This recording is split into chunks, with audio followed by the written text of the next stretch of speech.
Contact sheets originated with film photography. After you shot a roll and developed it, you would go into the darkroom and make a print showing all of the images from that roll. I don't have a darkroom, but I do shoot a lot of film and I develop and scan it, and I have a printer, so I thought, why don't I make my own contact sheets? And this is what they look like.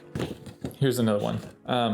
I've had a lot of people ask me for the templates that I used to make these. It's really easy. I'll show you how to make it. There's also a link in the description.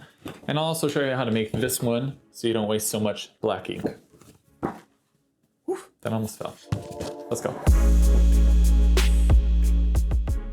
Okay, so this is the template. This is what we're gonna make right now. There are 5 steps we're gonna go through. First, we're gonna set up the file. Then we're gonna build the photo frame. Then we're gonna finalize the layout. We'll place the images and export the whole thing. Let's go. So first thing we're gonna do is we're gonna have a new document. We're gonna set the width here to 9.5 inches and the height to 12. That's a really standard size for contact sheet prints. Some were 9.5 by 12, some were 12 by 12. Technically, you could really take any size photo paper and make a contact sheet print out of it. I'm gonna set the resolution here to 300 pixels per inch, just because that's what my printer likes. And color mode, RGB color, 16-bit, again for printing. I'm making sure the background is black. Color profile, we'll just go with my Adobe RGB. Blah, blah, blah, blah, blah, let's go. All right, so here we are. First thing we're gonna do is I'm going to create a solid color layer. Just set it to 50% gray. And I'm going to name it turn off. I'm gonna use this so I can see the frames, and I'm labeling it turn off so I know to turn it off later. All right, let's make another layer, and we're gonna name this one frame. And then I'm gonna grab the marquee tool and hold shift and make just a square. It can be any size you want. That looks good. Let's fill it with black. All right, now I'm gonna take this frame and I'm going to convert it to a smart object. And now it's a smart object. Such a smarty pants.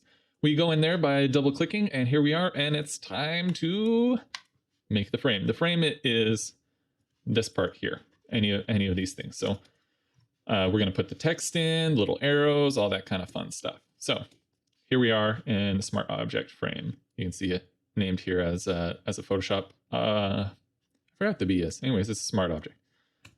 So I like to shoot 6x6 film on my Mamiya 6. That's a lot of 6s. And that means it's a square format. So I'm just gonna do 6x6 because that's the ratio. By the way, I'm down here on this rectangle. Click, hit OK. And there's an itsy bitsy rectangle there. Look how small this thing is. Let's make it bigger. Still bigger. I'm gonna fill up almost the full frame. Maybe a little smaller. A little bigger. All right, this is not a precise science. You can do and make it however you want. If you're shooting an image on DSLR, that's usually a 2x3 image. If you're shooting large format, it could be 4x5, 8x10. You can make whatever ratio you want. Because I'm using square, I'm gonna make a square image. Cool. Next step, let's make the text. So grab my little text tool. Right here, I'm using Roboto condensed bold, and I added some like space between the letters. It's pretty cool looking. You can write whatever you want here on film. It usually says the film type, so it could say Kodak Portra 400, or it might be saying like Ilford HP5. You could do something like not Kodak Portra. That's how you spell it, right? You know what? I don't want to get sued. We're going to call this Mitch Film 5000. Yeah, that sounds good. You can write whatever you want. This is way too big. Let's do 8. That looks a little better. Zoom in here. That's a little small. Maybe. Yeah. Yeah. Okay. 13. 6 and 13. If you're like a super religious person, you're probably terrified right now. This guy's the devil. All right. Do I want to talk about? I'm going to put it right there. Then I'm going to duplicate this, and I'm going to say the size. 6x6, because again, I like shooting 6x6 on 120 film. And let's see. I'm going to put another one here. Not of that though. Cool. So again, this says NAP context sheet. NAP is Nice Art Prints. That's my printing company.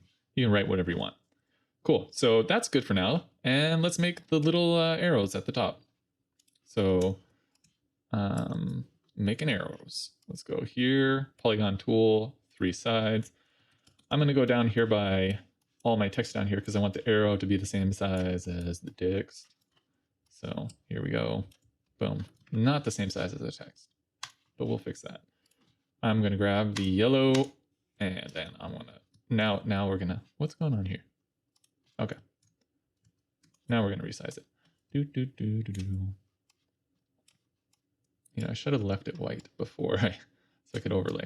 All right, that's about the same size as the text, but this arrow is way too long. Yeah, that looks pretty good. Cool. All right.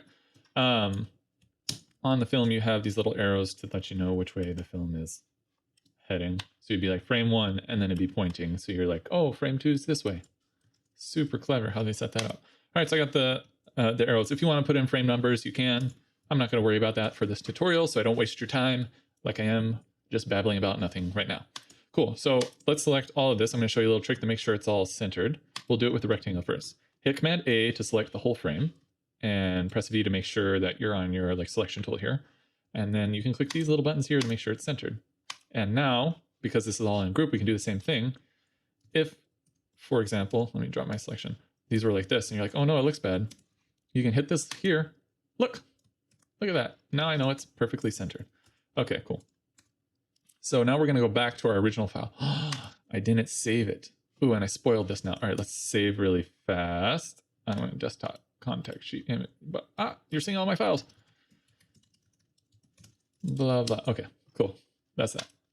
Here we are. Look, we have a beautiful little frame. Isn't that nice?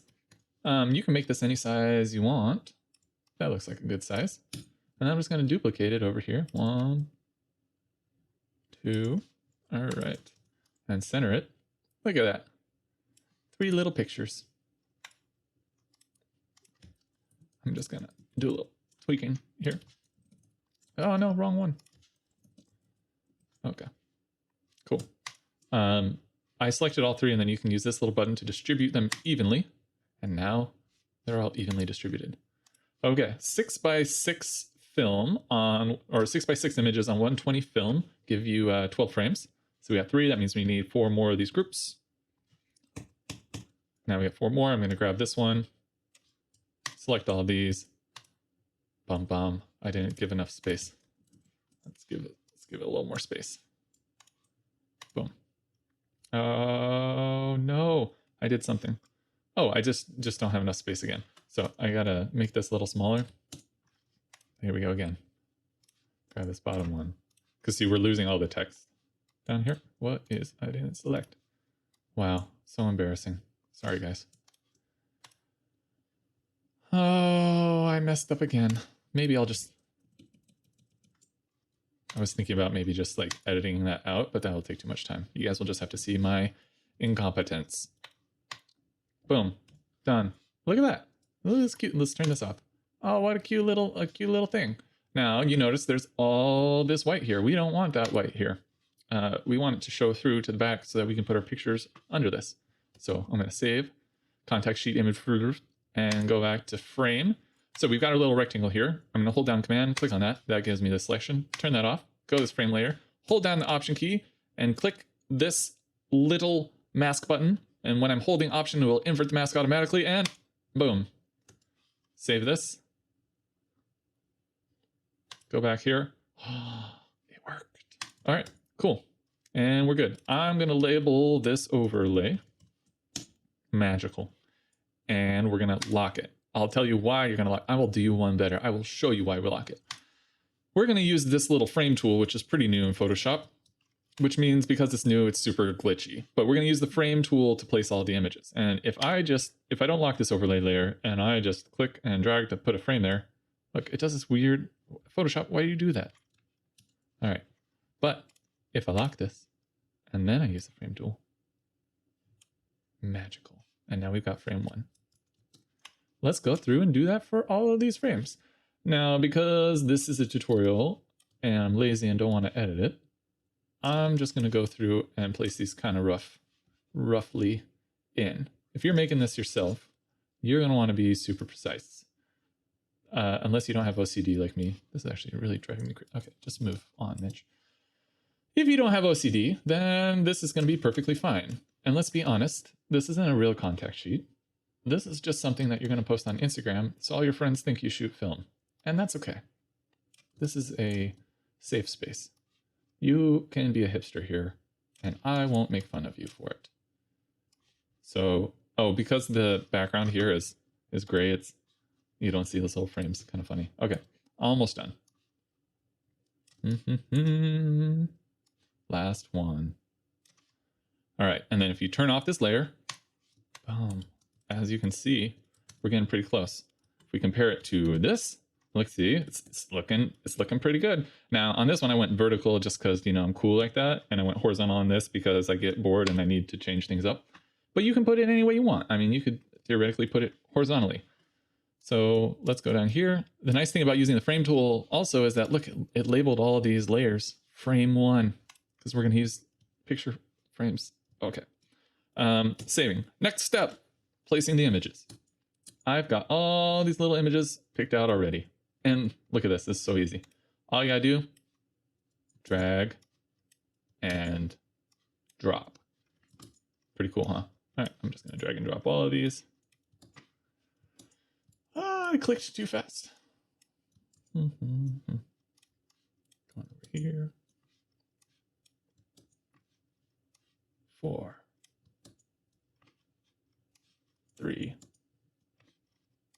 2, done. All right, cool. So now here's all the images. That's really great. That's so cool. Now you can, you know, save it, export it, do whatever you want with it. This is me exporting it. I don't know why I'm showing you this. All right, converting all the colors because it was in Adobe RGB, and this action I built goes straight to sRGB. Oh, is this taking a long time? Okay, cool. And I don't want to save it as a copy, but now look at that. So if I go to my Finder here, up to my desktop, look at that. Isn't that beautiful? I can post that to Instagram and get like 3 likes. Oh yeah, I was going to show you how to make the white border so you don't waste all the ink. It's really easy. Make a little curves layer here. I'm going to apply this just to the overlay. And watch this. Let's just invert the colors. Oh, and then here I got to make this white. Boom. Cool. So I inverted just the overlay. See if I turn this off, it goes back to black. And then we got this white now. So boom. And now let's just, I clicked on that again. Yeah, so that's pretty much it. Thanks for sticking around to the end. All right, so now you know how to make these. Pretty cool. If you're feeling lazy and you don't want to make them, there is a link in the description with the templates. If you want to print your contact sheet, there's a link for that too. I'm not going to be offended if you don't print with me. Do whatever you want with them. Instagram, prints, gifts, I don't know. Let me know what you do. Let me know in the comments. Reach out to me on Instagram if you post it there. My handle is MitchPrints. And yeah, see you around.